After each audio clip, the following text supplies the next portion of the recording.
So, Berto, off the top of your head, what kind of thoughts do you have about big age differences in marriages, where one person is a lot older, like 10, 15 years, 20 years?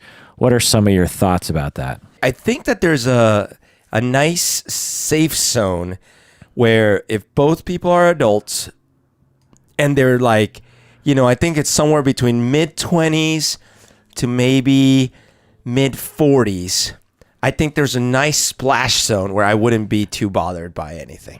Meaning what? Like if the lowest person in the relationship is like 25 and the highest one is like 45, I wouldn't even raise an eyebrow. What if they were 25, 55? Yeah, that's so when the gap starts broadening beyond that safe zone, like, well, it's interesting that you're in your 40s. I just want to point that out. Sure, right.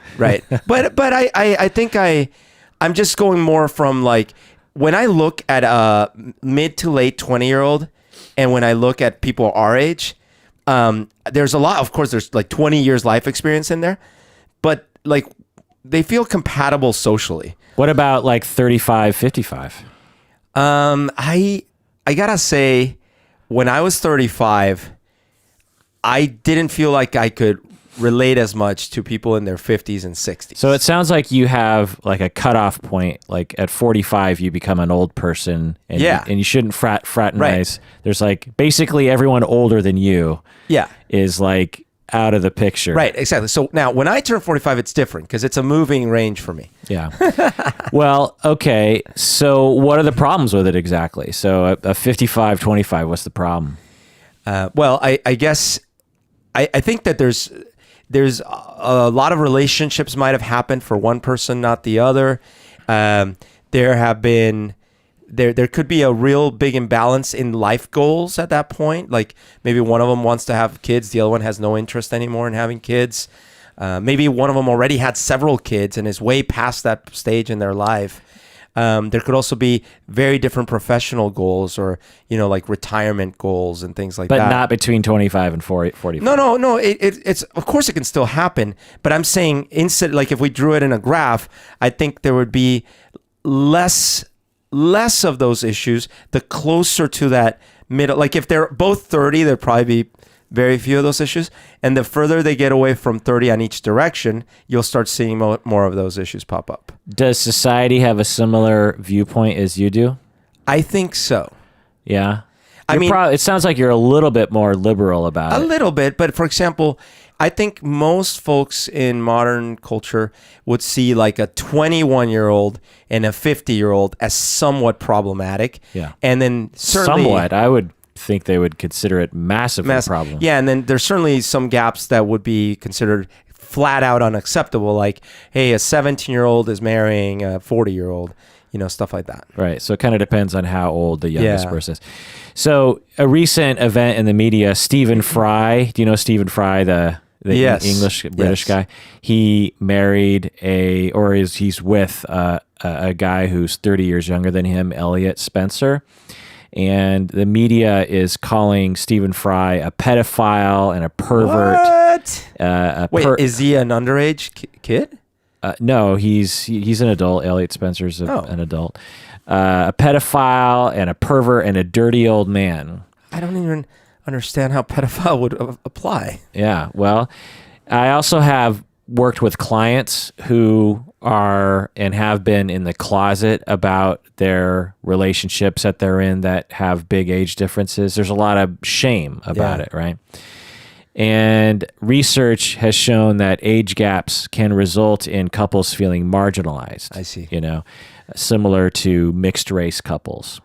By the way, what are we listening to right now? This is the Psychology in Seattle podcast. I'm your host, Dr. Kirk Honda. I'm a therapist, a professor, and someone who forgets about introductions.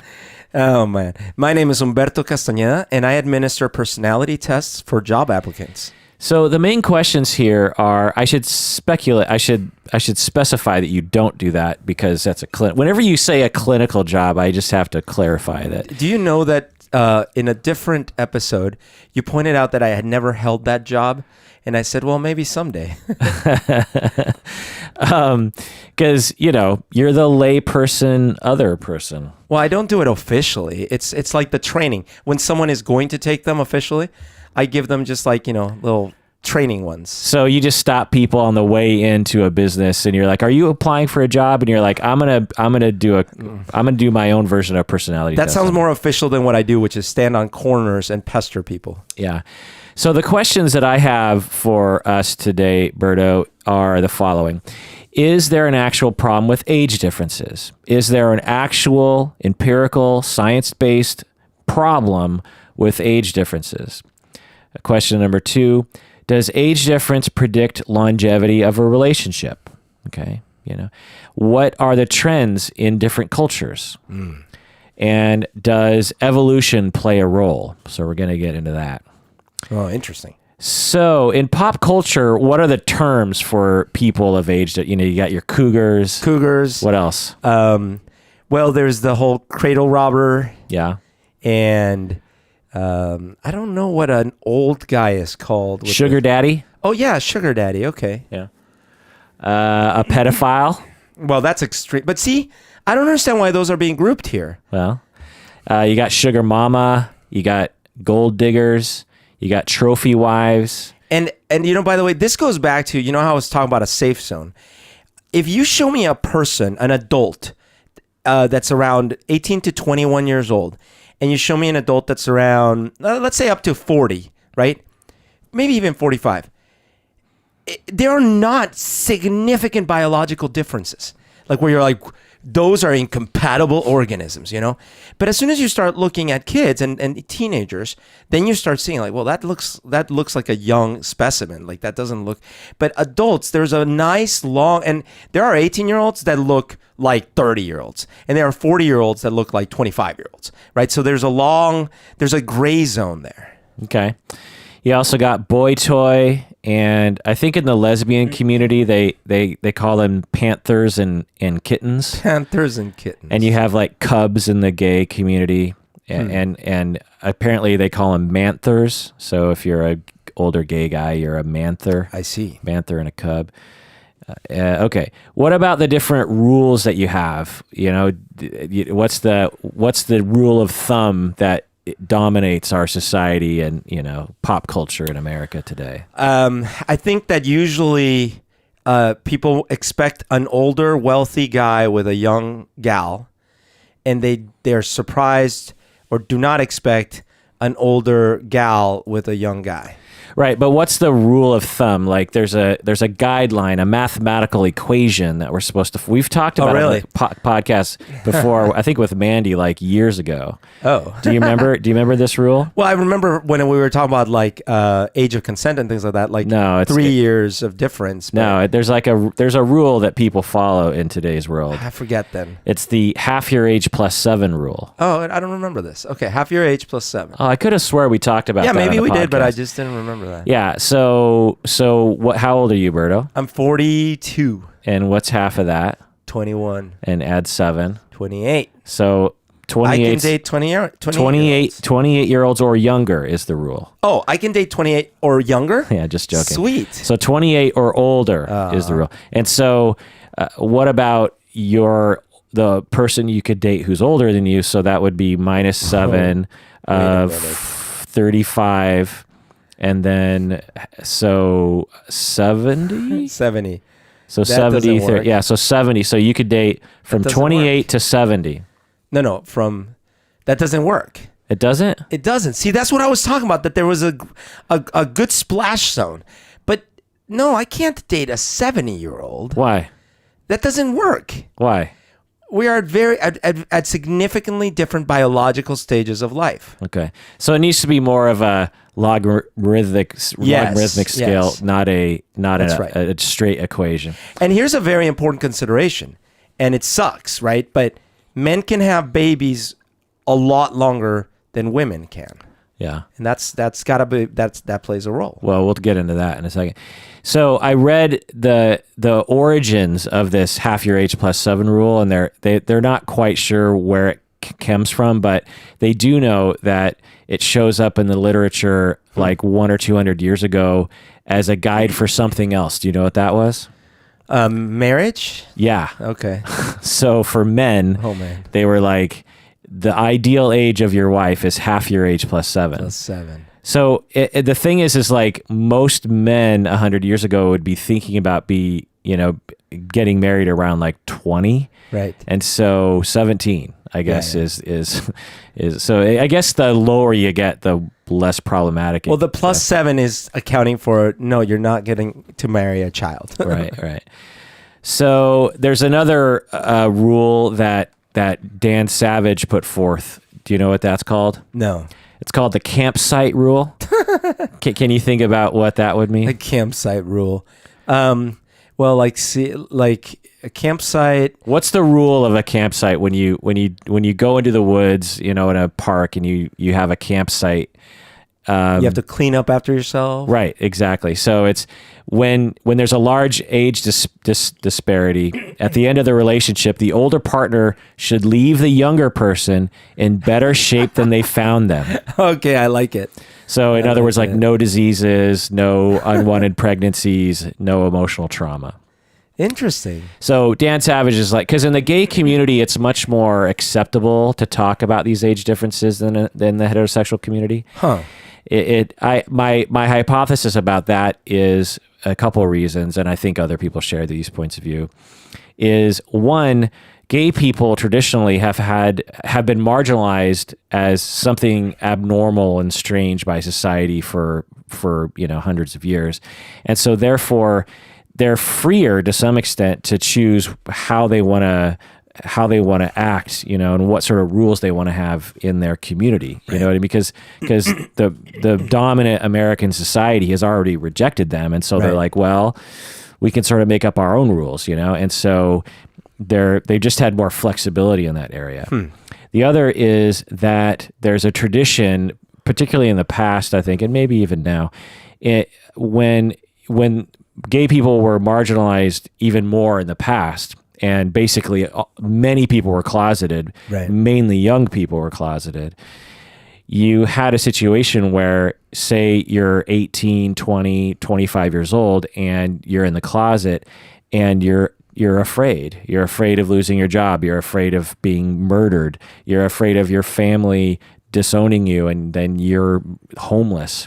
Well, if an older gay man takes you under his wing and says, I will bring you into our community because I've been here longer and I know the ropes and I have more confidence and I have resources, and so there was a big appeal to that kind of thing.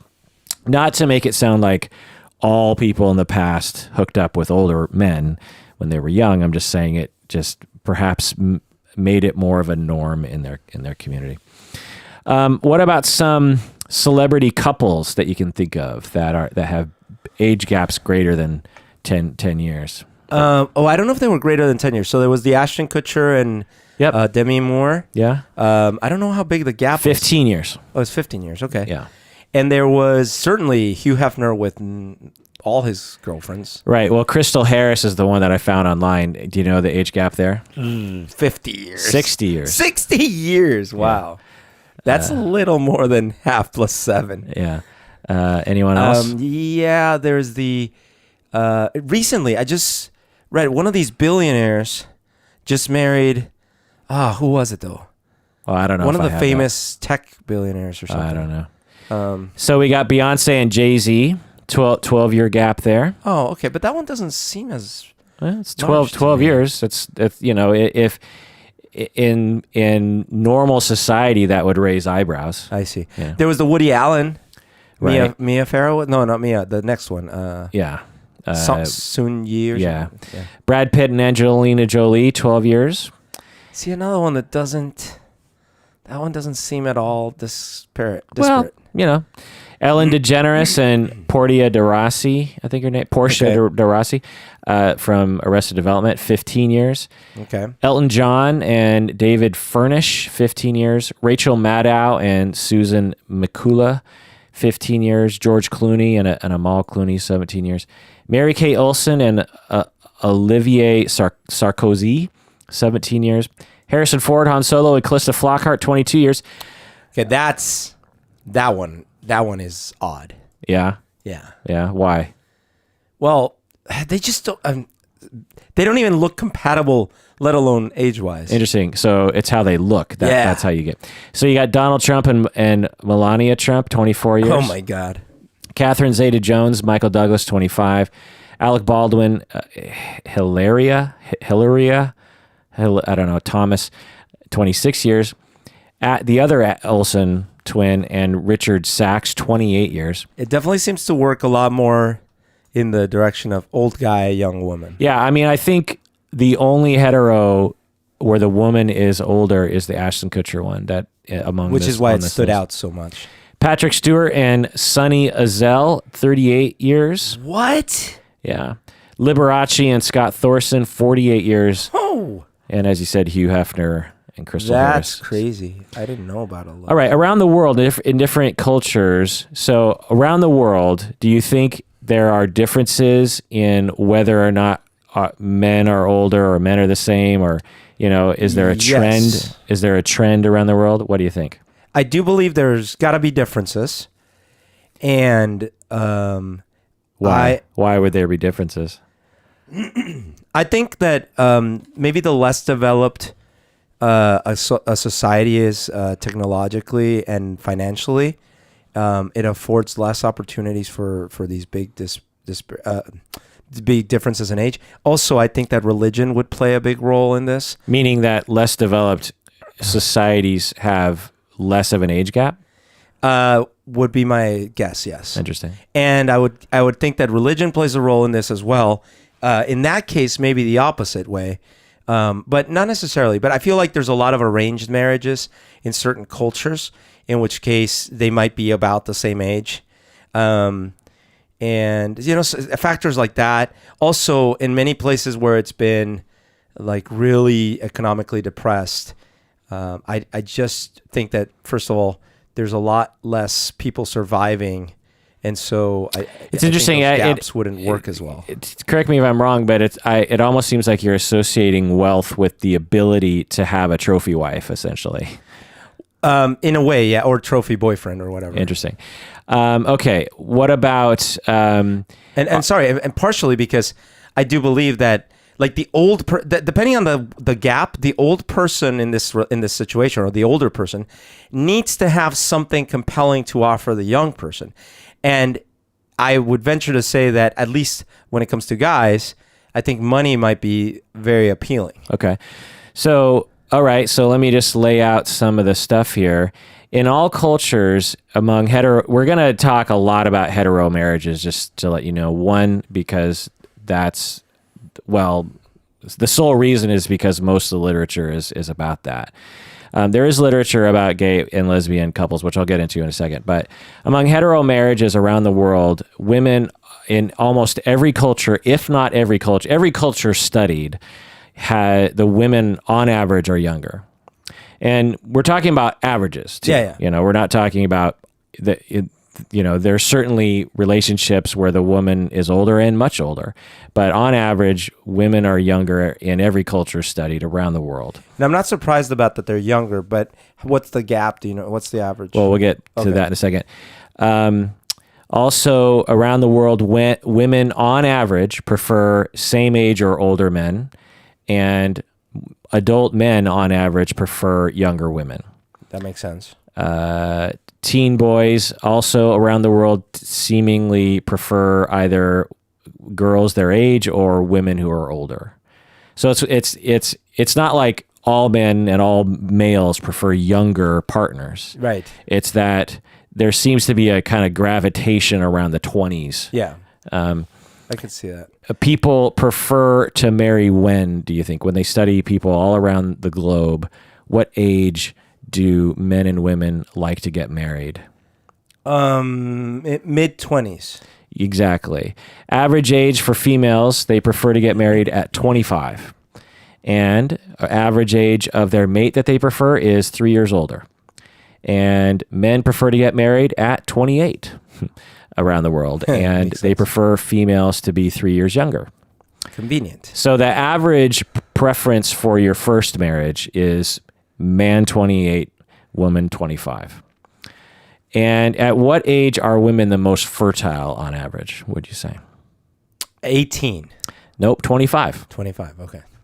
Yeah. That surprised me too. I thought that, fertility was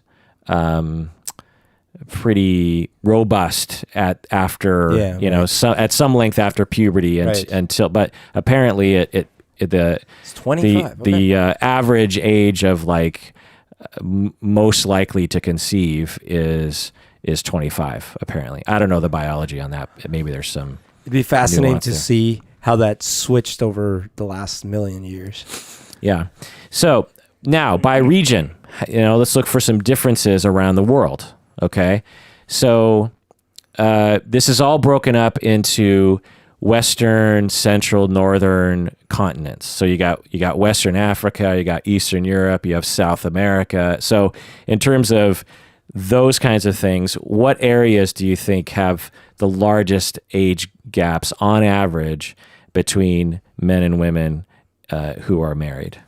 The largest age gaps, Western world. No, it's the opposite. What about the greatest? Wait. The less developed parts of the world have the greatest age discrepancy? Yeah. Wow. Your hypothesis was exactly wrong. Wow. Yeah. So Africa has the greatest age gap. What do you think the average age gap is there? And then I'll go 10 years. Not that far. It's between 4 and 7. With Western Africa having the largest age gap of 7 and Eastern having 4. Then what's next in line? Sorry. I think I understand why I could see how the averages would be such because you would imagine it would take longer maybe for a man in a less developed part of the world to have enough finances to be able to get married and stuff like that. And however, what I still would believe is that big gaps would be less prevalent. But I don't have that data. I suspect you're wrong even on that because I did a super freaking deep dive on this. There's a lot of literature and a lot of BS on this, and it took a long time to kind of comb through it. But the gestalt I got was that the more educated, the more wealthy, the more equal between men and women the society it is, the much less likely you're going to find an age gap.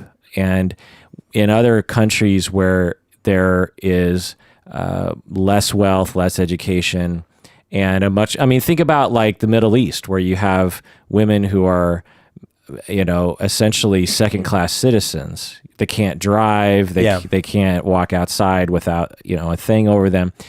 Well, it kind of lends itself. It doesn't really matter if the woman is 10 years younger because she's basically a child in that society anyway. You know what I mean? I see what you're saying. Whereas in our society,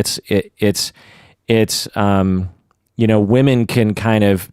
The other thing is, women in our society in the United States have a greater ability to choose who they want to be with, and therefore will say, you know what, mom and dad, you're setting me up with this old dude who will quote unquote provide for me, but he's ugly and I don't like him. I guess I'm going to modify my statement then. I'm going to say, in the United States, I bet you that there are greater those big. I know. I got that. When the man is richer. Yeah, but there's no data on that, and again, I suspect you're not. I suspect you're not accurate on that. No, on that one, I think you have to go with me because I can't go with you. I don't have the data. I know, but using your own data, your own analysis, because if you think about you can't imagine like a relatively rich man in Western Africa having a really young wife. No. I'm talking about U.S. only. I'm saying in the U.S., I bet you that the greatest age discrepancies occur for wealthier, older people. Actually, anecdotally, that's not my experience. I mean, certainly that's the news. Because right? what you were talking about is that in the Western culture, women tend to be more equal to men. Hence, most women and most men are probably marrying at around the same age. Well, I can tell you anecdotally, I remember in high school, I had a classmate who was dating a 65-year-old man. A woman, a 16-year-old girl was dating. Was he poor? Yeah, very poor. He didn't even have a job. You know what I mean? And so, I think, again, I'm just not going to go with you on that one. The point is that in Africa, they have the greatest distance in terms of the mean age difference, and it's between 4 and 7, which actually isn't that much. I mean, you're like, 10 years, and between 4 and 7 on average, it's a big gap, but not huge, right? Okay, what's the next area in the world, do you think, in terms of, what's the second most largest outside of Africa? Yeah. Well, then Middle East. Right. So Middle East, which they're calling Western Asia, and South Central Asia, so India, that whole region there. What's the next in line, do you think? South America. Nope, it's actually Eastern, Southern, and Western Europe. So most of Europe, everything in Europe is 3. So interesting. So Middle East and India are 4 years average, and then Eastern Europe, Southern Europe, which is Italy and Greece, and then you have Western Europe, which includes Spain and France. You have 3-year difference. So I see.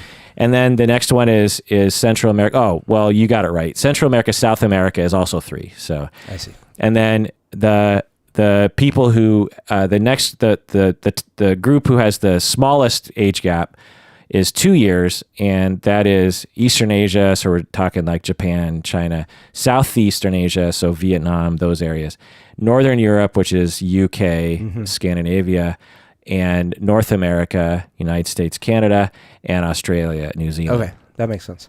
So, the developed world has the least age gap of average of 2 years between married partners, whereas on the other end of the spectrum, in Africa, you have between 4 and 7 year difference. Yeah, that makes sense. Okay, so study in the U.S. Men accept what range of age relative to their own on average? So when they study, a wide range of men, say, 25 to 65, what age range do they prefer relative to their own? How many years younger? How many years older? 10 years younger, 2 years older. Pretty good. 10 years younger and to 5 years older. 5 years older. Women accept what range of age relative to their own? 5 years younger and 15 years older. Oh, well, not bad. 5 years younger to 8 years older. Okay. You seem to have a slight bias that we're coming at here. Well, you got close. Yeah, it's close. Yeah. Okay. What about? So there's a difference between first marriages and later marriages. So with first marriages, 80% of men marry partners within 5 years of their age. So in the United States for heterosexual marriages, which is actually similar for gay marriages as well, 80% of people essentially marry someone within 5 years of their first age. Marriage. Yeah. And then 10% between 6 and 9 years, and then 5% 10 years or older, and then 5% marry women who are older. When remarrying, the age discrepancy gets larger. That's kind of one of the points. And in gay and lesbian couples, when I looked up the data on that, I thought I would see like a significant difference, but I actually didn't. Okay. The difference among gay and lesbian couples is actually pretty similar to heterosexual. People in their early 20s, the average age difference of the couple is 2 or 3 years, which is, very similar to hetero people. And then when people are in their 40s, the average is 7 years. So a little bit wider of a gap, but not significantly. Right. We're not talking like a massive thing. So the gestalt that I pulled away was that most people, regardless of sexual orientation, tend to couple with people their own age. Yeah. Which is interesting. Okay, so let's take a break. When we get back, let's continue with this discussion. What do you say, Berto? Let's do it.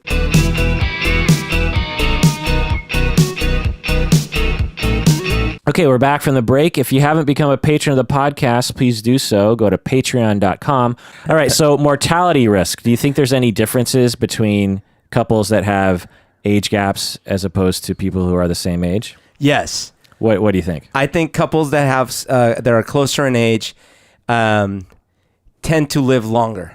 Nope. Damn it. So the difference is that if you have a younger spouse, you will live longer. Oh. But if you have an older spouse, then you die sooner. Oh, no. That's not good.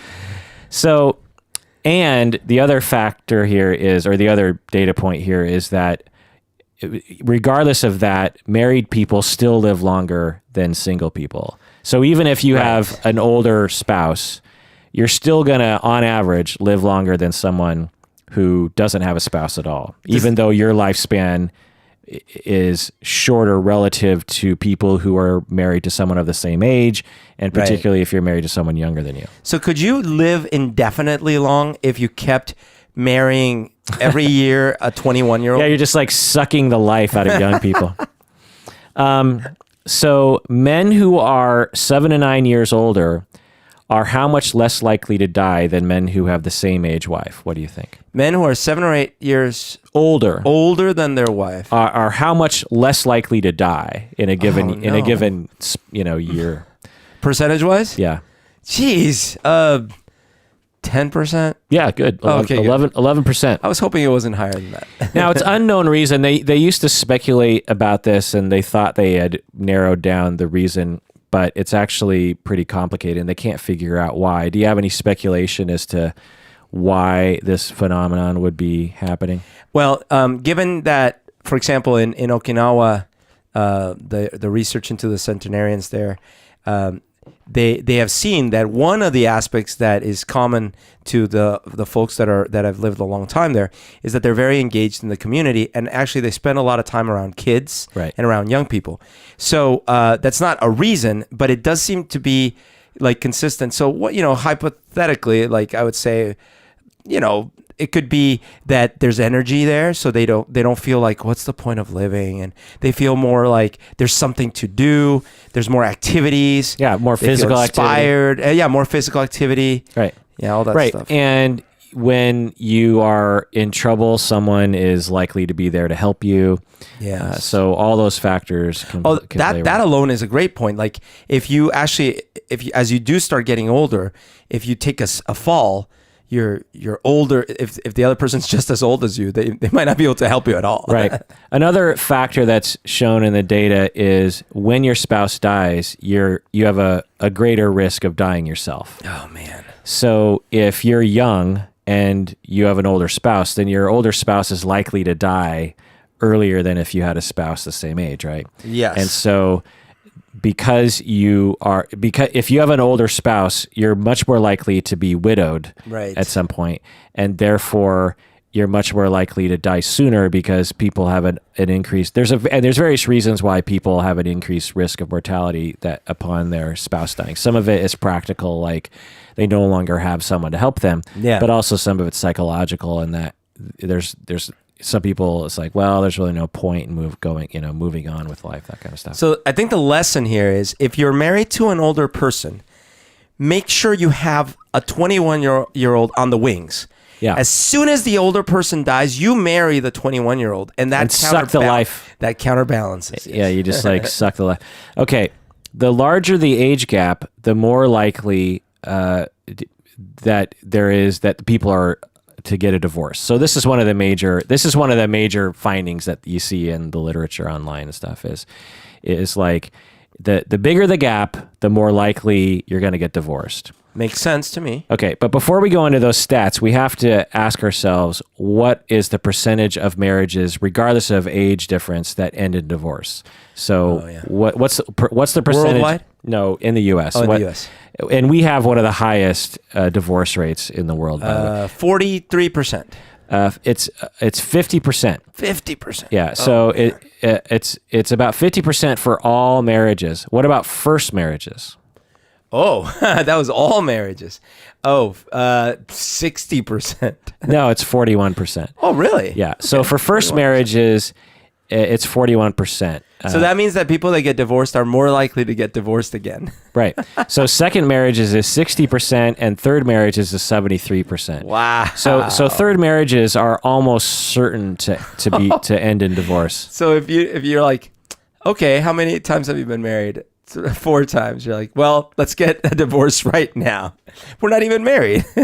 It's interesting. I didn't see any literature on fourth marriages, because I wonder if it would change, if it would like go backwards, because it's like because they don't count if you die. You know what I mean? It's like, okay. So for all marriages, it's about 50% likelihood of 50% of divorce.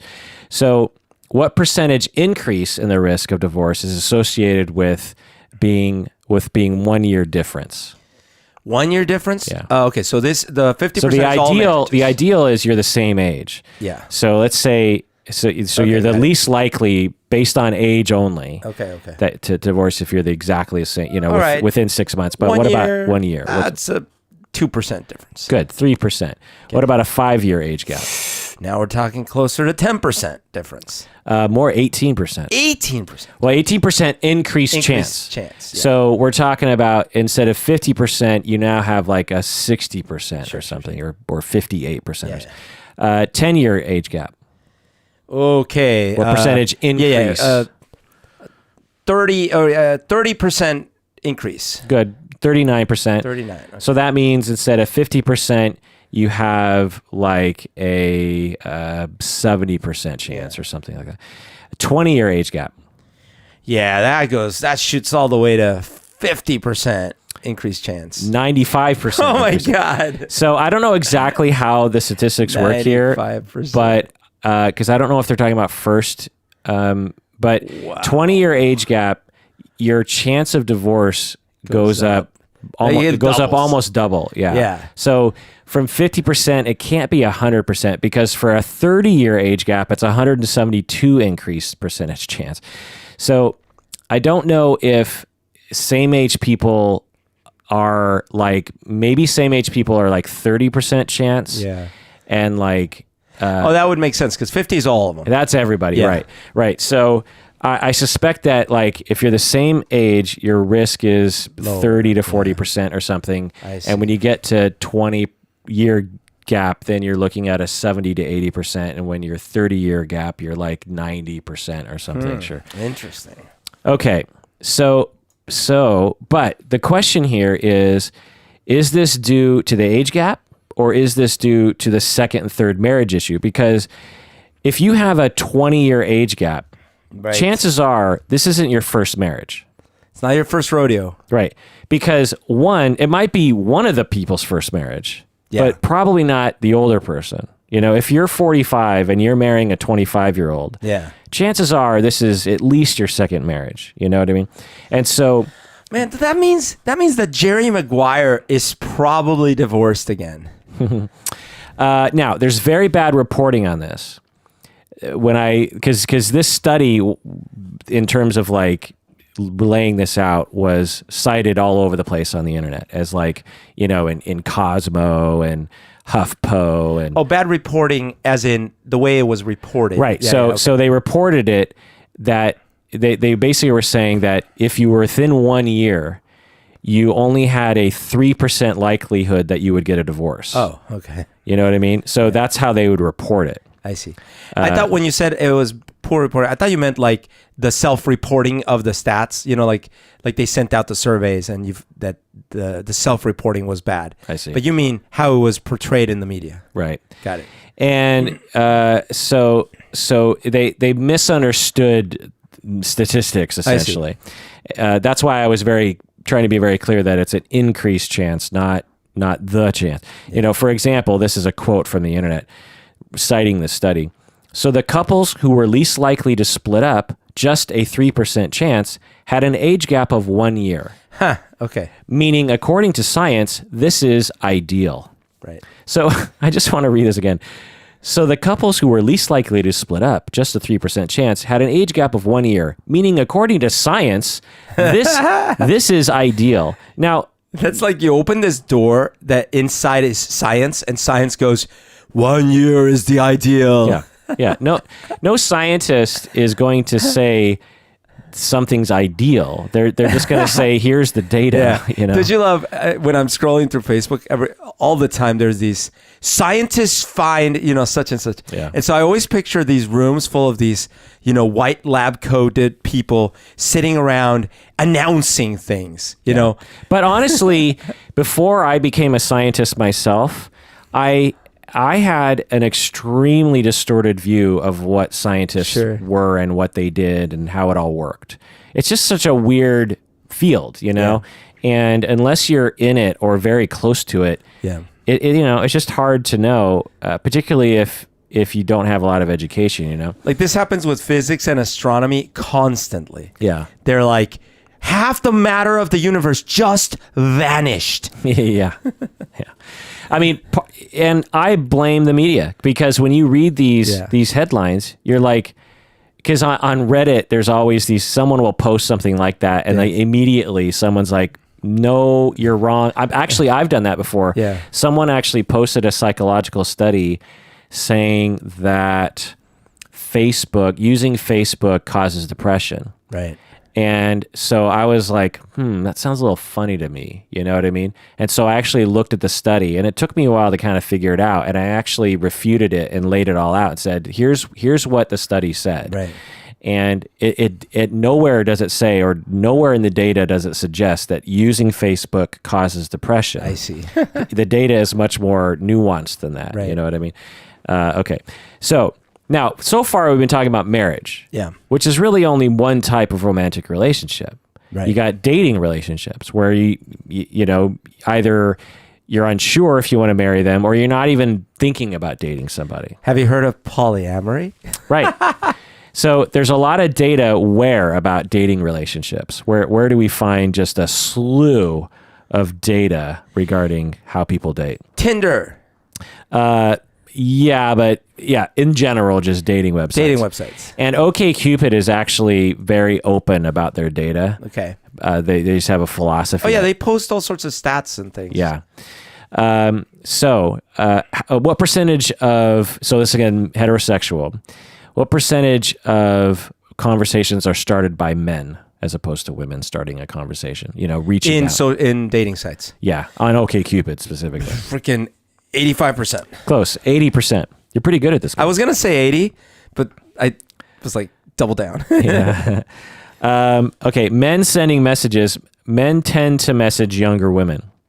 And the older women get, the younger the women they message relative to their age. Right. So the older, so say a 30-year-old. Oh, interesting. Well, the average 30-year-old man on OkCupid has the average person that they message will be 25 or something. Yeah. And whereas a 50-year-old man, the average 50-year-old man will message someone who's 40 years old. So it just gets bigger and bigger. I thought, okay, that's understandable. I thought it meant the older you get, the younger. No, it's just relative to your age. Yeah. Now, what about women sending messages? Do you think there's similar or different? I think that in general, they'll send messages to people around their age or a bit older. Yeah. So that's the assumption, right? Because based on all the evolutionary psychology stuff and like the statistics, but it's actually not that at all. Women tend to message men who are closer to their age, but as they get older, they actually send a lot of messages to younger men. Guys. Well, okay, that's the cougar effect. And well, you label it cougar effect. You label it the cougar effect, but it's the same for men. It's just a human effect. Yeah. Yeah, but in women, it's called the cougar effect. But it's funny that you feel compelled to label it something. Well, it's natural for men, but for women, it's the cougar effect. Send all messages to Humberto Castaneda at hotmail.com. That probably was your Hotmail account, wasn't it? It's probably Castaneda. No. Oh, it never was? No.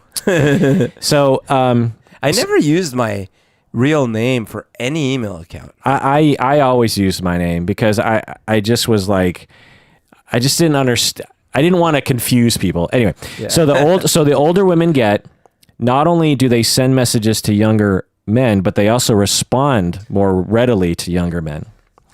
So this flies totally in the face of the data, right?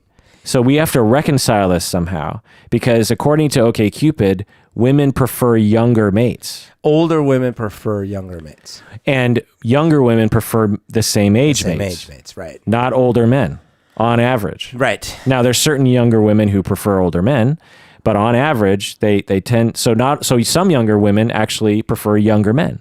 You know what I mean? So it's because on average, they tend to gravitate towards their age, but as women get older, they tend to respond and message younger men. I mean, one idea I would have is that a lot of those sites are initially so visual that I think, men and women probably are both looking initially and going like, well, this person's attractive. And I feel like, younger people of both sexes would tend to be a bit more, quote unquote, attractive by more standards. Hard to know because the profiles will talk a lot about their life as well. And photos might exhibit lifestyle and that kind of stuff. So, yeah. But either way, it's surprising, and it flies in the face of all the other data. And so we have to figure out why that is. We have to, but we'll get into that at the end here.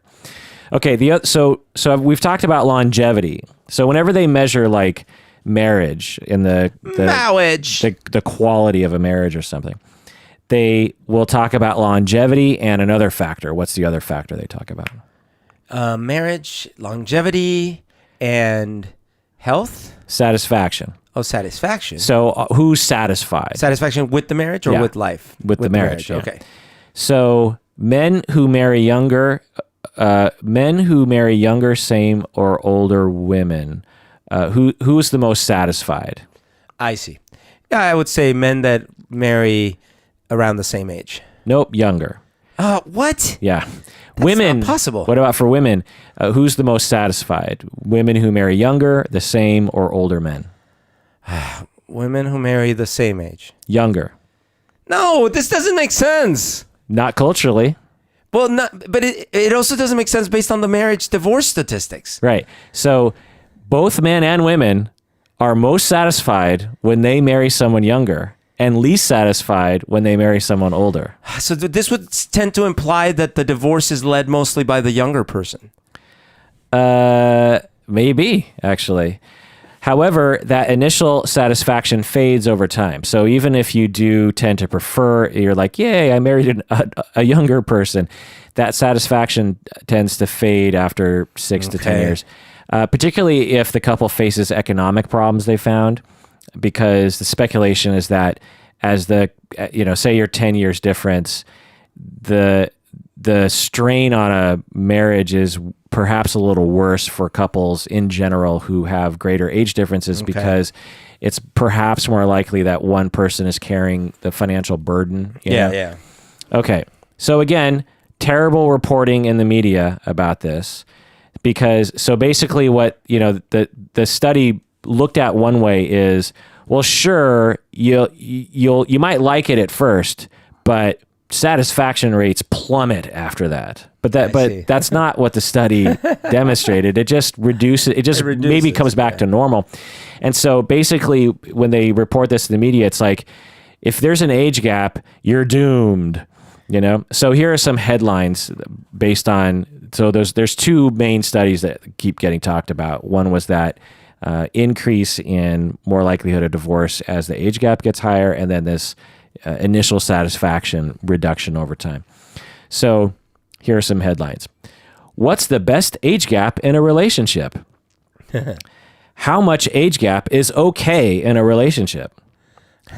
Thigh gap, did they say? Marriages with large age gaps may not last. I like that one because it's like, any marriage may not last. Science has an answer to the perfect relationship age gap. Science has spoken. The age gap between you and your partner dictates how long your relationship will last. It dictates. Take dictation, please. Yeah, it's like these are headlines written by people who don't understand statistics.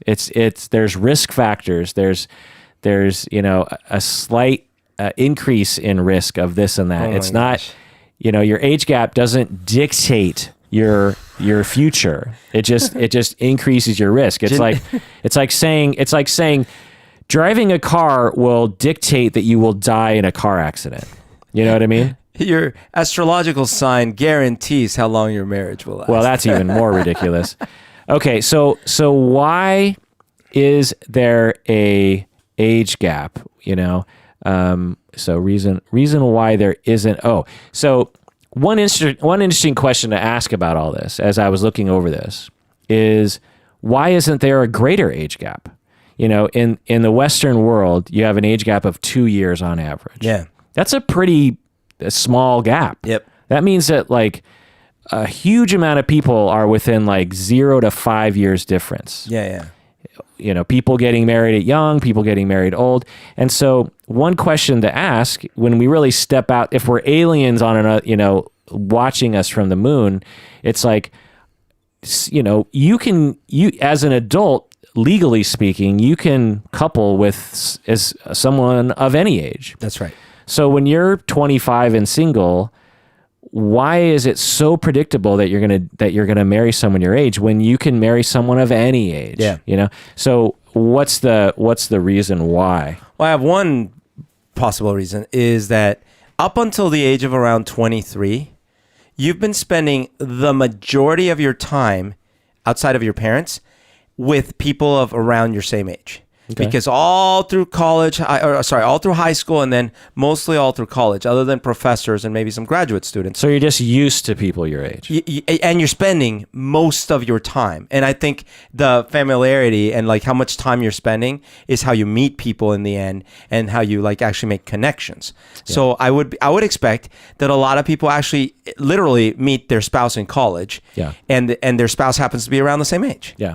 Or they meet at work where there tends to be, you know, at least at your desk, there's probably similar aged people or something. I don't know.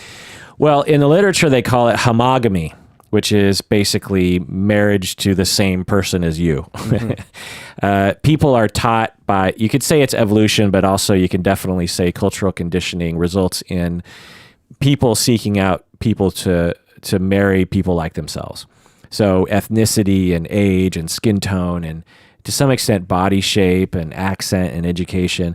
It's proven time and time again that in general, humans tend to be attracted to and particularly marry people who are almost identical to them. Which is surprising, right? Because you would think that you would be predisposed genetically to seek diversity, to, you know, combine more better genes. Well, and we would also be selected to choose people within a similar gene pool because that means more likelihood of our gene pool being propagated, right? Oh, I see. Okay, so there's two forces maybe competing there. Well, yeah, it's all speculation. Yeah. The other thing is that it is it's a cultural thing. You know, we are taught if you were raised in Africa, for instance, you were adopted in Africa and you were around all dark-skinned African people, right, then the chance that you would be attracted to and marry an African dark-skinned person is much greater, right? Yeah. So, and actually it might have something to do with imprinting at a young age. Right. So it has seemingly less to do with our biological drive and more to do with the way we're socialized as we are raised. Interesting. You know? Okay. So reason for men and older. So what about speculation as to why we have a trend of men being older than women across all cultures in the world? Why would that be happening, do you think? Well, I do think that there is something to the age of being able to give birth. And so are you saying a conscious thing or an unconscious drive? That part is both conscious and unconscious. Like people are aware, you know, like if an older man wants to have kids, they are aware that there's an age past which they won't be able to with a female. And also I think both implicitly and sometimes explicitly, people are aware that I think I want a younger woman to give birth to my kids because they'll be healthier or whatever.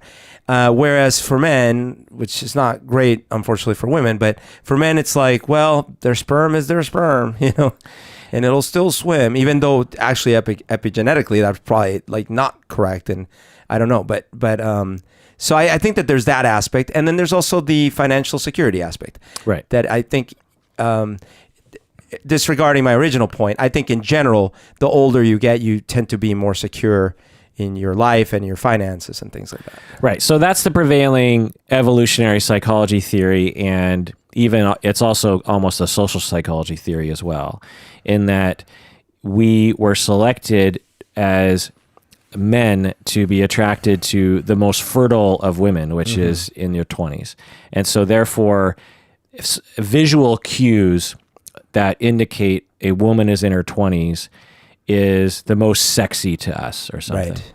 And so when you're 55, the closer you can get to that look, the idea goes, the more likely you're going to be turned on by that, and the more likely you're going to want to get with that and marry that. Makes sense. And the reasoning is that those men who had that psychological drive towards women in their 20s managed to pass on their genes more often than men who didn't discriminate on age of the adult woman or something. Sure.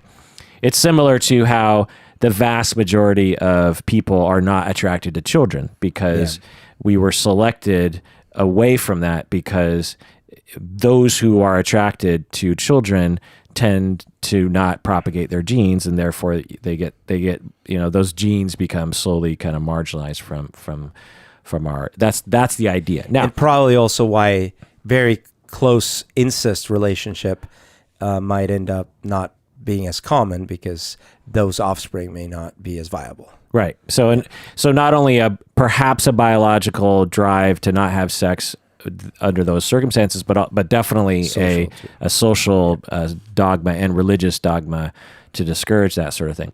Now, that's the theory. There's almost no way to demonstrate that There's no way to demonstrate that effectively given our current scientific methods, aside from doing really horrible experiments on babies throughout their entire life, or a time machine. It's just hard for us to know, because we're all born into a culture that says that younger women are better and older women are worse. We definitely have that in our society, not only in sexual partners or marital partners or something, but just in general. People want to hire younger women. The media, when you're a news anchor, when you're 55, you're much less sought after than when you're 30. Yep. When you're a movie star, I'm listening to Lauren Graham's audiobook from Gilmore Girls, Lauren Graham.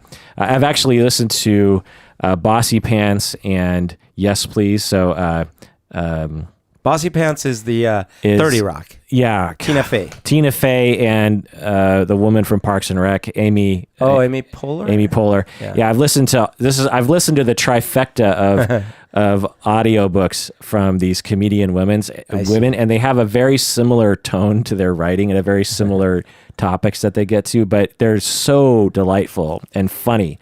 The Lauren Graham, all three, Tina Fey, Sarah, Amy Poehler, I'm just terrible with names, no problem, and Lauren Graham are hilarious people, and all of them talked about how past a certain age, essentially when you become like 35, 40, all of the offers dry up, because you're disgusting now and you're irrelevant, you're past the age. Right. And so we definitely have a society like that. So it's hard to know if it's evolution or if it's society, right? Yep.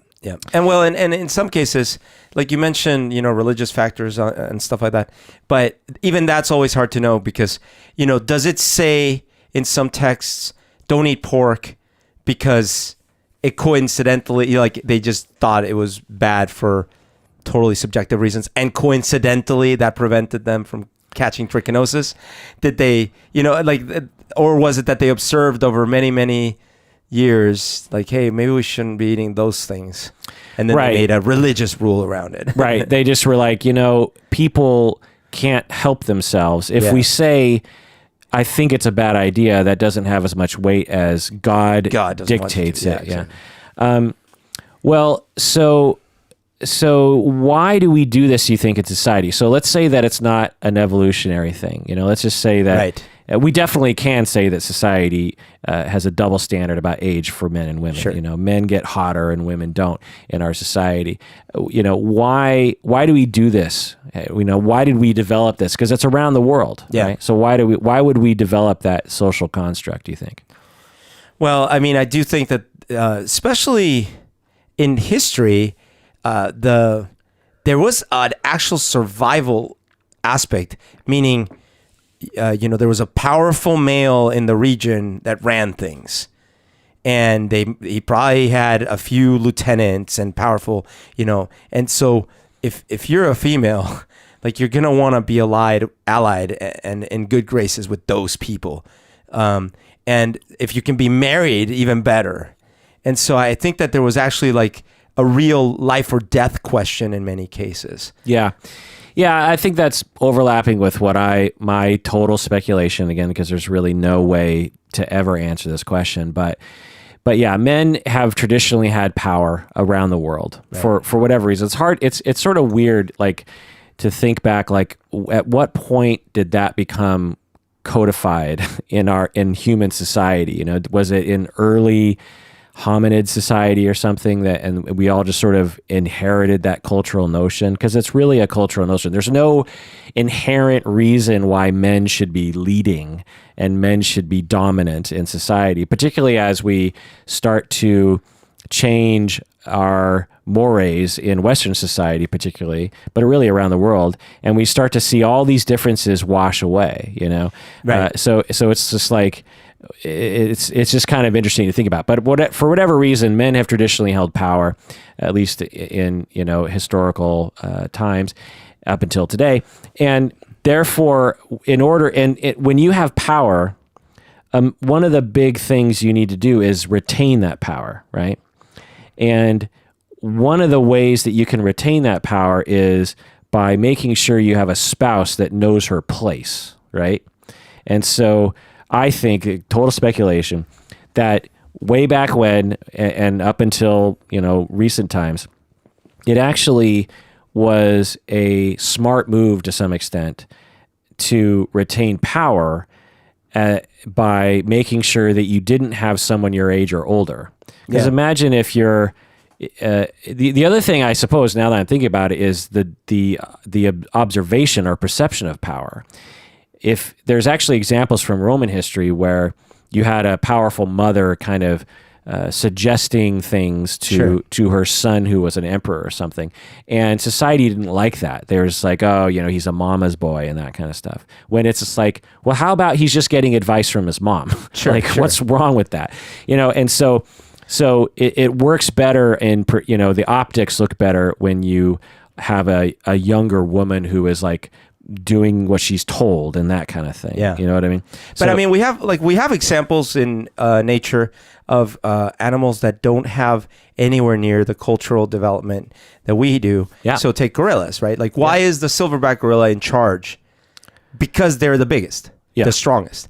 So their society and their survival and their social structure is based on a strong, like, king, essentially, a chief. And so for whatever reason in our evolution, the hominids that we came from, there was an evolutionary advantage to one sex becoming sort of the physical protector or whatever. And the unfortunate side effect is that, well, the other sex couldn't actually compete physically, and therefore had to be, as soon as it became that one sex wanted to exert power, there was like not really a good choice there. And then back then there weren't things like, well, but I have a good job or I have a degree, or no, there wasn't any of that. It was just who can beat up who. And it was pretty much like one sex could beat up, on average, the other sex more frequently. So glad you brought this up. I'm going to completely shoot it down. You're bringing up gorillas. That's fine. But chimps and bonobos, completely opposite. They don't have male dominance in the way that apes do. But they're physically equivalent. Or the way that gorillas do. Right, sorry. but they're pretty physically equivalent. The female bonobos and the male bonobos are not significantly different physically. Well, the point is that it's unknown what our quote unquote natural state is the point. That's my point. It's like we just don't really know. But that would be making an argument that through society alone, males on average physically, right? No. Right. I see, you are doing what people do on the internet to me right now. I am saying we don't know. Whenever I say that, people on the internet will say, well, how do you know? And I'm saying I don't know. No one knows. Well, no, but there are some things we do know, and that's what I was trying to say. Is that we can observe chimps and their behavior. We can observe bonobos. We can observe gorillas. But we also have. We're a different species. That's true. Hard to know the thing. But we have no evidence that significant sex differentiation can occur in a short amount of evolutionary time, meaning thousands of years, for example. So since we don't have that kind of evidence, I think you would have to have really good proof that it was that males and females were about the same physically, and all of a sudden culture in the last 100,000. Oh no, yeah, right. Men are on average bigger and have more upper body strength. And I think, but it's hard to know exactly why that is. Oh yeah, totally. Why that happened, I agree with you. But because that happened, unfortunately, I think it led to a physical overpowering of one sex over the other, and then therefore, when other things didn't matter, like what your career, your degree, or anything, it was simply literally who could beat up whom. And most guys that were stronger could beat up the weaker guys and most of the women.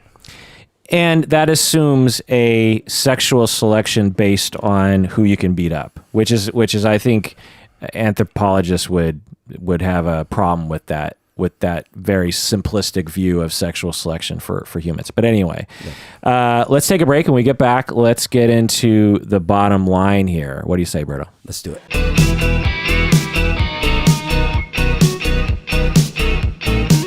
So is there an actual problem, Berto, with age difference? After we've gone over all this stuff, is there an actual problem, like a moral problem, a societal problem, a public health problem with age differences in relationships? I think to the extent that we've been discussing, in other words, ruling out actually with minors, it's definitely seems more inconclusive now than when we started. Like I would have said at the beginning, yeah, after a certain amount, it's gone. But when you say like why, say, well, you might get divorced more often, and then I'm not sure if that's enough of a reason. Right. Yeah. Right. I mean, that by that logic, no American should get married because Americans are much more likely to get divorced than people in Poland. Right. So therefore, Polish people can come over here and go like, you shouldn't get married because you're really likely to get divorced. Right. And we didn't talk about any sort of psychological damage from the age gap, which has not been demonstrated. Right. I just want to be clear. Now, it hasn't been investigated that, but we'll get more into that in a second. But anyway, so let's summarize the research here. Now, the greater the age gap, the less likely the relationship will last until you die, is the way I would put it. So if there's a 5-year age gap, then instead of like a 30%, 40% chance of divorce, you now have like a 45, 50% chance. 10-year age gap, instead of like a 30 to 40, you now have like a 50 to 60. If there's a 20-year age gap, instead of a 30 to 40% chance, you now have like a 60 to 70 or something. Yeah. So the greater the age gap, the more likely it's to end in divorce. Also, according to research, marriages it's more vulnerable to economic problems. So if you have an age gap, you seem to be more vulnerable to economic downturns. Also, there's an altered life expectancy, both pro and con, right, which is also borne out by the data. And there seems to be different satisfaction rates for each member. So if you married a younger person, you tend to be more happier about it than the younger person does. Yeah. But this is on average. This is on average. Okay. And also, none of these reporting I could find effect sizes. So because that's another thing. Because like if there's a significant difference, it could be like instead of a 8.1 satisfaction out of 10. Right. You have an 8.0, and with a large enough sample size, that's a significant difference. But is it meaningful? You know, Right. so it's hard to know.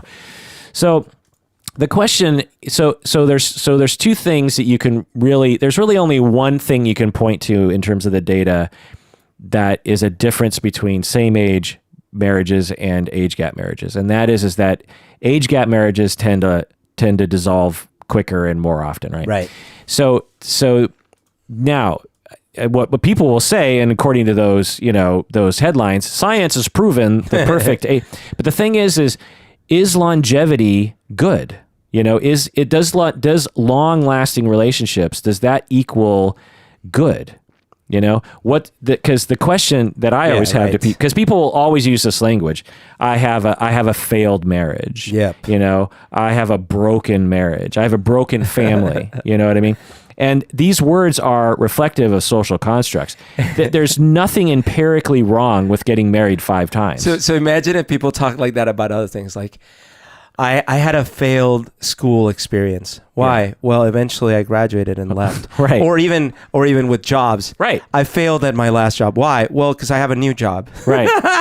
Because I sort of grew out of that job. And I have a new job that pays me more. So I failed at my last job. Right. Exactly. It's now people out there, you might be going like, well, come on, guys. I mean, you know, marriage is different from a job. Well, not really. Is it? Now, you know, if the only thing you can point to is children. When you have children and there's divorce, it's particularly if it's ugly, right, then kids can suffer. But a lot of times, all of that suffering can be mitigated with good divorce behaviors. Right. You know. Well, in fact, what you just said is important, because if we want to talk about failure, we could talk about, did I fail at handling the ending of a relationship properly? Right. But because, you know, you could imagine, like, if you measure failure in terms of human suffering and negatively affecting people's lives, well, yeah, you could totally make cases for bad marriages, bad divorces, bad remarriages, bad everything, right? Right. So that makes sense. But you're right. When you say, I had a failed marriage, because it ended, right, that is... Right. That is odd. The thing because I talk with a lot of clients about this. The thing is so Berto, just in your head, you don't have to discuss them, but just count, rough estimate, back of the napkin, how many romantic relationships beyond a couple months length have you been in your life? Back of the napkin. Probably like 10. Okay. Are you in a polyamorous relationship right now with all 10 of those people? No. So I failed at all those. Yeah. So like you are a total failure. Total failure. Now, so according to that, we're all complete failures. Complete failures. And that's because our society says, unless you have to meet someone young, right, marry them, and stay with them for the rest of your life. Anything other than that very old model that was probably based on like agrarian agricultural societies, you know. Is that the same as agrarian? Yeah, agrarian, yeah. You know, unless you do that very normative path, then there's something wrong with you, particularly if you got married and divorced. Yeah. There's plenty of people who fall in love, they decide to get married, and they start to fight a little bit, they grow apart, and then you're like, you know what? Let's divorce. Let's amicably end the relationship. Is that a bad thing? Well, that's what these studies are looking at. Yeah. They're counting that as or at least the media. They're assuming. They're starting from the assumption. Well, the media does. Yeah. The scientists don't necessarily do that, but they kind of do. But particularly the media, they're like, okay, well, you know, larger age gaps, more likelihood of divorce. Therefore, large age gaps are bad. Which is funny because given the statistics, like 50% end in divorce, right? You basically you're at the same time saying, look, as we all know, staying in a marriage indefinitely is the ideal and what we all should do. So we have a crisis, a worldwide crisis. Well, particularly in the United States. 50% of those fail, utter failure. Right. Divorce is among some statistics, basically the norm. So whenever, and you know, as a person who studies this all the time, whenever I go to a wedding, I'm always kind of like, you know, I mean, they seem in love right now, but you know, I know. They're so in love. But that's the thing. It's like, it doesn't take away from the magic. It doesn't take away from the love. Right. It doesn't take away from the meaning. It doesn't take away anything. Right. It's just one of those things, you know, when you date someone in college and you're like, I'm not really interested in marriage, but you know, we'll have 2 years and it'll be great. Is that a failed relationship? No. It was temporary, as most relationships are. Now, if the bride ends up sleeping with the best man during the honeymoon, does that take away at all, or is that still? Depends on the arrangement, and you know, the satisfaction of all the members. I see. I mean, because you know, the groom could be in the corner. You know, that's true. That's sort of an inside joke that Berto and I have. Okay, so. The difference also, the other thing here is that couples with age differences are marginalized. When they actually they've actually studied this and found that there's two different kinds, there's a spectrum of age difference couples. You have couples, among people who have big age differences between them, you have some people who perceive a marginalization in their community and society. And then you have another set of people who don't perceive it. Okay. And for the people who perceive a marginalization, they're more likely to divorce quicker. Oh, interesting. Well, that makes sense. Right. So now, what other kinds of couples are marginalized in our society today? Well, gay couples. Right. And interracial couples. Right. So I don't know the gay interracial stats, but I do know that gay and lesbians are more likely to kill themselves, right? Wow. And we know fairly certain that it's because of marginalization. So by that definition, we should be like, well, the ideal sexual orientation is to be straight. You know what I mean?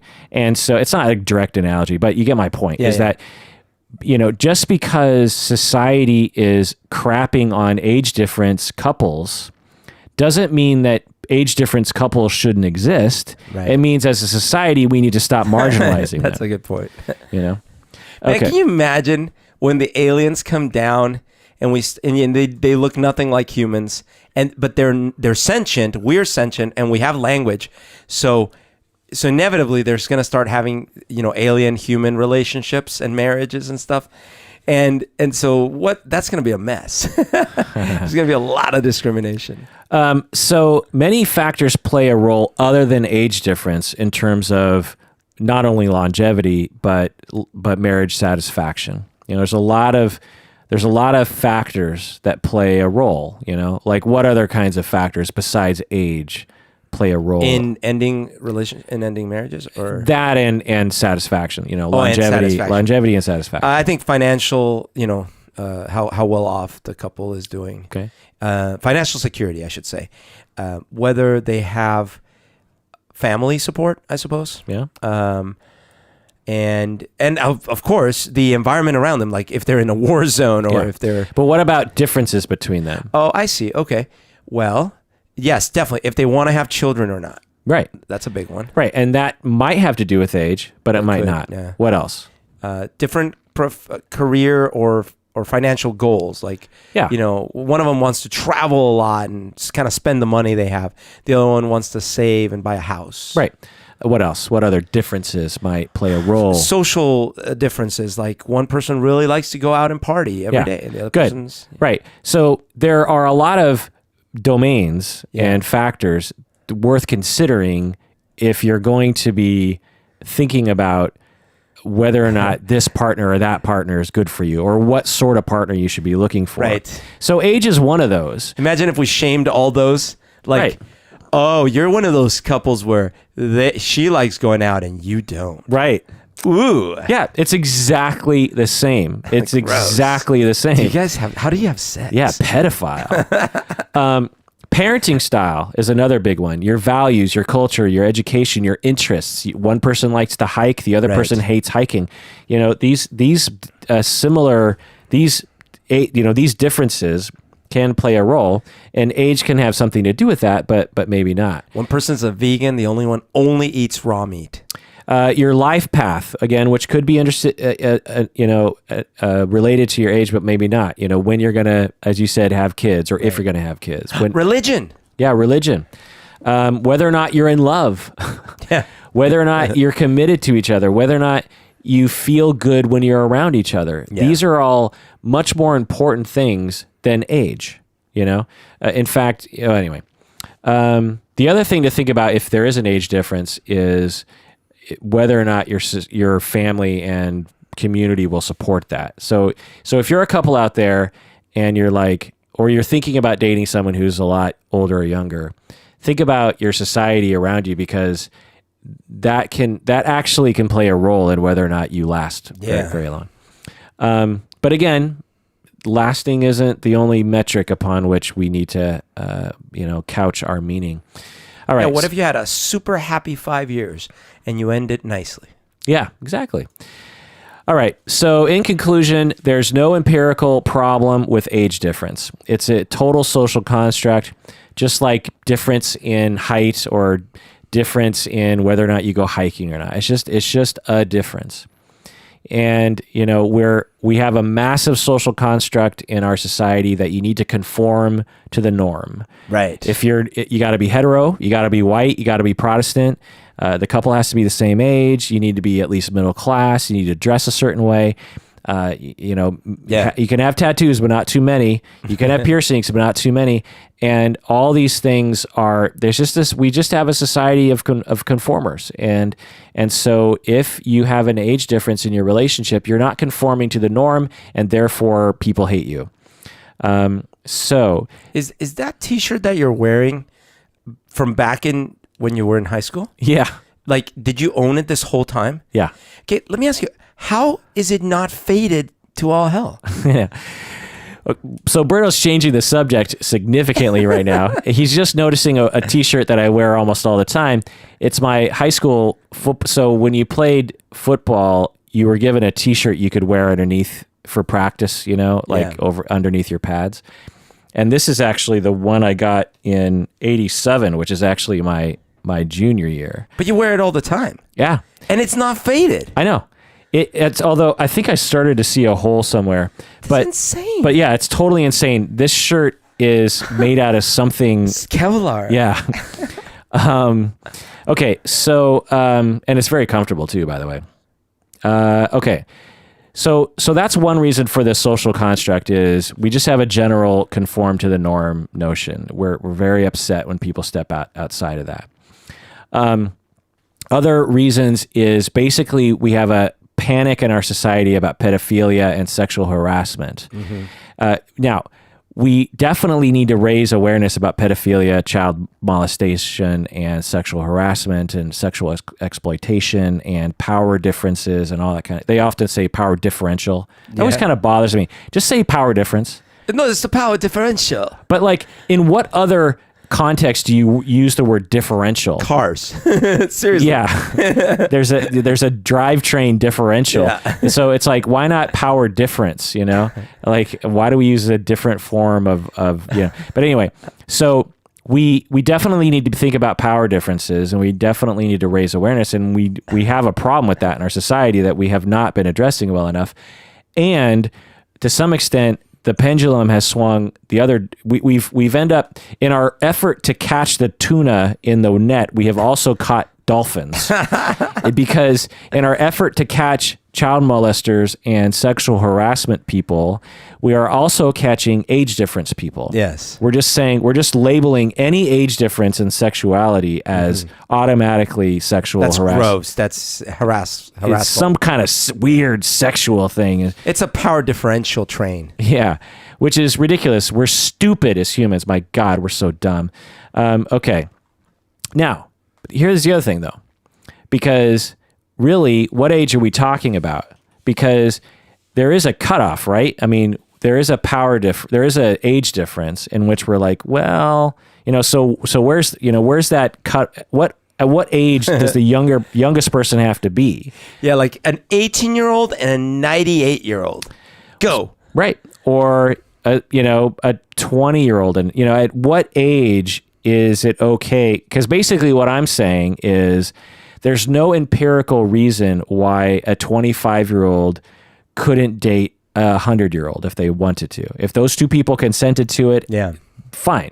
For whatever reasons they had, no one should be judging that. Yeah. But at what age does the youngest person get to do that kind of thing, Right. What do you think? And before I answer that, there is a possibility that an extreme difference like that, like a 22-year-old and a 70-year-old or something like that, there could have been abuse when they were younger. Well, it's just interesting that you have to go there in your head. Do you know what I mean?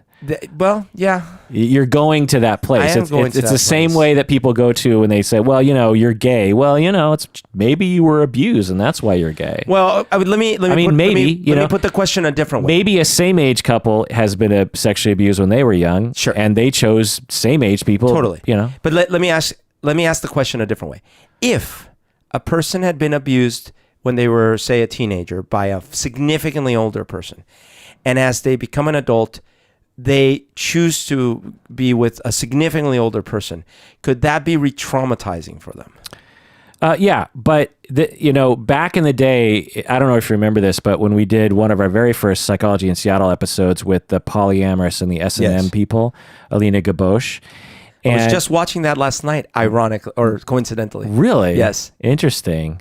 I ran into her recently, actually. We need to go to the erotic arts festival and all. And all that kind of stuff. Anyway, but the thing is I asked a very similar question to her about S&M. Mm-hmm. I was like, well, research shows that people who have been abused might sort of get involved in the S&M community and activity because they're replaying their abuse or something. Yeah. And what she said was, I'm really glad you asked that, but it's a really stupid question, is kind of the attitude she had. Because she said, like, everyone always asks that question. And basically what she said was, does that mean that someone can't participate in something that they want to do? Do you know what I mean? Like, maybe they're working it out. And maybe someone, the thing here is, S&M can be harmful to people and it can be helpful to people and it could be neither to people. And some of that might have to do with past abuse and some of it might not be. You know what I mean? So take someone who was abused and that gives them a greater attraction to super old men or something. Well, maybe a relationship with a nice super old man will help them heal. Like, who are we to say from the outside whether or not a consenting adult should or should not engage in a relationship or not? Well, relationship is tough, but what if we changed it and we said, this girl was abused sexually and now she is a prostitute, and does that? Well, same thing, man. If she wants to be a sex worker and that's her thing, then freedom, live and let live. Now, there are sex workers who are living a life in hell. And there are sex workers who are not. So it sounds like to me like you're only drawing the line if... I'm just saying it's interesting that we go there when we think about these sorts of things. Well, we certainly have to go there when it applies, when they start, with the thing that they are doing affects negatively someone's freedom or rights, right? Well, sure, but that doesn't mean it is wrong. It means that person is suffering and we need to help them or they need to reach out for help. Do you know what I mean? But so we do draw that line. We say like, okay, look, this person has pedophilic tendencies. They're abusing kids. And it turns out they were abused as a child. Well, that's just wrong on its face anyway, because you're molesting children. Yeah, but he or she is doing it as a result of their abuse. Well, let me give you another example. So let's say you were, as a man, abused by a woman who is tall, very tall. And as a result, you grow up into your adult life and you find yourself attracted to women who are your height or taller. And at some point you're in therapy and you're like, you know what? I think one of the reasons why I'm attracted to tall women is because when I was young, I was abused by a girl who was taller than me. Who cares? Okay, so if you're in therapy and you're like, and I'm in hell, then by all means look at that. But if you're just like, that's interesting that I'm attracted to that, Okay, fair enough. So the height one is a great example, but we can certainly agree. So forgetting sex for a second, I had a bad financial example as a kid. Now I have a gambling addiction. and I come to therapy and I'm like, I have a gambling addiction. Right. We certainly wouldn't say, oh, hey, you're an adult, man. You can spend your money however you want to spend it. So by analogy, if an 18-year-old comes into therapy and says, I'm attracted to super old dudes, and I'm fairly sure it has to do with the fact that I was abused. And when I engage in relationships with old dudes, it's a mixed bag of like good and bad for me, and I don't feel like it's quite right for me. Yeah, absolutely. Okay. But you have evidence, and the person is presenting it on its face, though. An 18-year-old or say a 25-year-old with a 100-year-old, there's in my book, I can't see any reason to condemn that. I can't see any reason. What you're saying is that there's certain things in life that on its face we would condemn, like this person's murdering or stealing, or but certain things we wouldn't, based on this new analysis. We'd say like, no, on its face, that age gap, we shouldn't condemn it, period. Right, because you have two people who want to do something, and who are you to talk about that? Okay.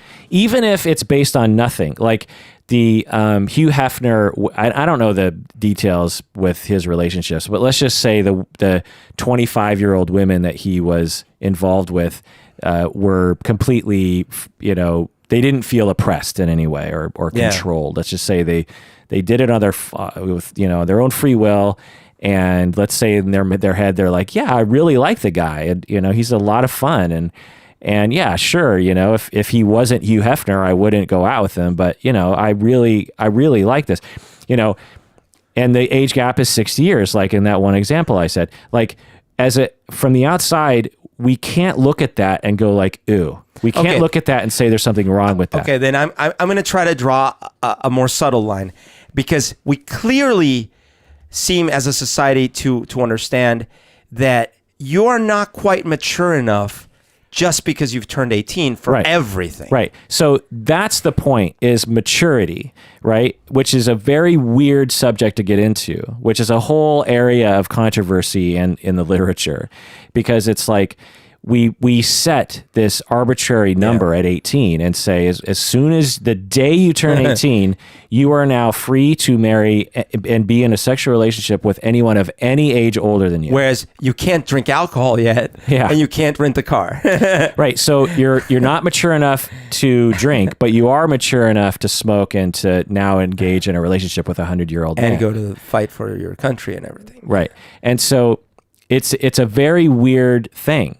Because maybe some 16-year-olds are quote unquote mature enough. I'm not proposing that by any means. Okay, I'm going to draw a line at either you got to be 25 if you want to date anyone over 50, or you got to pass a test that I'm going to devise. But according to what we're saying here is, maturity. Might there be a 25-year-old who isn't mature enough?